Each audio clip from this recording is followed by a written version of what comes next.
अल्लाह अगर चाहे। इसलिए कि सरकार गरीब नवाज को भी ये चैलेंज किया गया था। आपको एक पुजारी ने कहा था, वो आग जलाए बैठा था, गरीब नवाज ने कहा कि ज़रा इसमें हाथ डाल दो, जिसकी इबादत करते हो ये तो तुम्हारा खुदा है। उसने कहा इसमें हाथ कैसे डालेंगे, ये तो जलाएगी। कहा जिसकी इबादत करते हो वो खुद तुमको जलाएगी।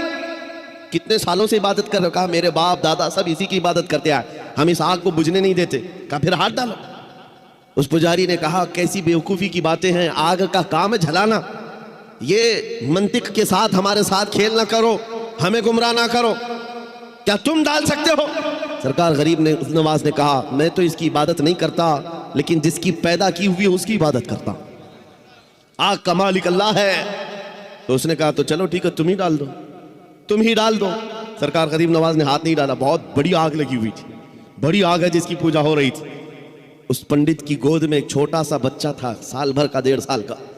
उसकी गोद से बच्चे को ले लिया और आग में चले गए, अंदर चले गए।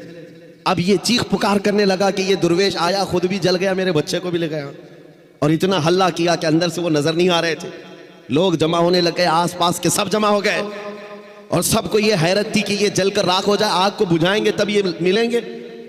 काफी देर हो गई, मजमा जब इकट्ठा हुआ, कई पुजारी आए, तो सरकार गरीब नवाज अपना दामन झाड़ते हुए आग से बाहर तशरीफ ला रहे हैं। बच्चा भी गोद में मौजूद है, सही सलामत है। उसने छीन करके अपने बच्चे को लिया, जगह जगह पकड़ कर देखा, पेशानी भी ठंडी है, कपड़े भी ठंडे हैं, कोई गर्मी का असर नहीं है। मेरे अजीजों, गरीब नवाज तो अल्लाह के वली हैं, उन्हें आग नहीं जलाई। बात तो समझ में आती, बच्चा पुजारी का था, ये क्यों नहीं जला?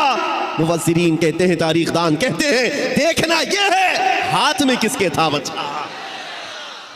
इसीलिए हम कहते हैं ख्वाजा का दामन, गौस का दामन, अरे जहां हाथ लग जाए उस पर आग नहीं लगती।